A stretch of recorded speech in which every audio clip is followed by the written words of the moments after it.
Kaugnay naman sa pagtalakay ng Senado sa mga hakbang ng gobyerno kaugnay sa epekto ng mataas na presyo ng mga produktong petrolyo, kausapin natin ang chairperson ng Proactive Response and Oversight for Timely and Effective Crisis Strategy o PROTECT Committee na si Senator Sherwin Gatchalian. Magandang umaga at welcome po sa Balitang Hali.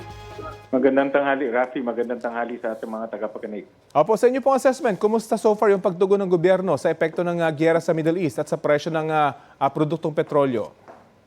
Binibigyan natin ng pahalaga yung kanilang initial na mga reaction at initial na mga ginagawa.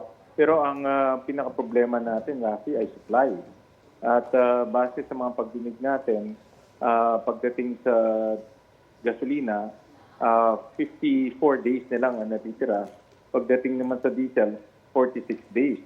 So pagtapos yan, hindi na natin alam kung magkakaroon pa ng supply. Kaya yan ang pinaka-problema natin at sa mga pagdinig namin, hindi kami nakakakuha ng konkretong sagot at commitment kung magkakaroon tayo ng supply pagtapos ng mga araw na yun. Ramdam niyo po ba yung urgency ng mga government agency na nag-aasikaso nitong krisis na ito? Kulang. Dahil sabi nga namin, ang mga oil companies, ang sabi dapat government to government ng negotiation. Kumbaga, sumuko na sila, bumili sa commercial transaction. Pero nung tinanong namin ng government to government, dumadaan pa sa embassy, dumadaan pa sa normal channels. Hindi naman normal ang sitwasyon ngayon eh. Dapat talagang high-level negotiations ang dapat gawin. Kaya para sa akin, ako ay nakukulangan sa mga hakbang na ginagawa ng mga ahensya. So yung sapat na po ba yung umiiral na national energy emergency at dapat mang madaliin na yung implementasyon ng suspension sa excise tax sa langis at dapat na rin bang tingnan na rin yung VAT at oil deregulation law? Magandang hakbang na yan. I think itong uplift committee na binuo ng ating Pangulo ay malaking hakbang yan. Dahil ngayon magkakaroon na ng isang national contingency plan. Kasi yun na yung kulang eh, Rafi.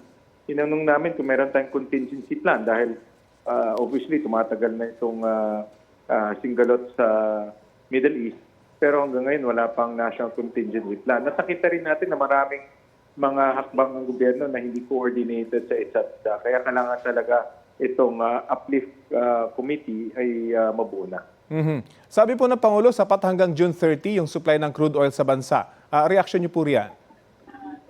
May dumadating, no? Nakita ko may mga dumadating na supply galing Russia na ito ay bagong supplier natin.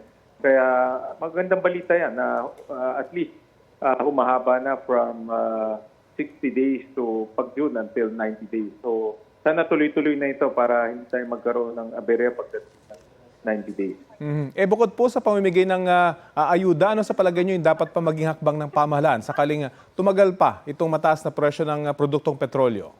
Bantayan natin ang inflation, Rafi. Sa ngayon, base sa mga reports ng Department of Agriculture, hindi pa nagkakaroon ng spillover sa mga agricultural products. Pero hindi rin yan tatagal. Alam naman natin na pag tumaas ang gasolina, nakalat talaga yan sa ibang mga produkto. Kaya dapat bantayan maigi yan.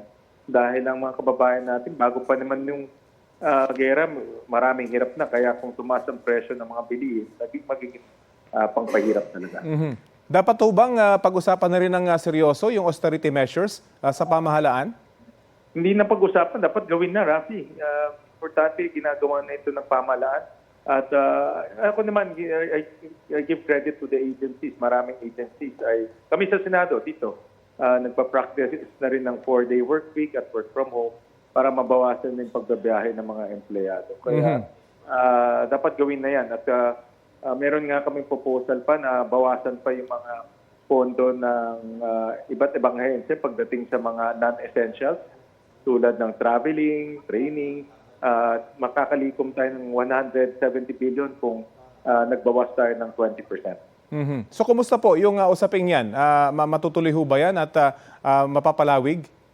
Oo, yun ang aming mungkahi sa mga agencies at sa DBM. At inaantay na lang namin yung paglalabas nila ng National Budget Circular para ma-activate na ito. Okay, abangan po natin. Maraming salamat po sa oras na binahagi niyo sa Balitang Hali. Thank you. Si Senator Sherwin Gatchalian.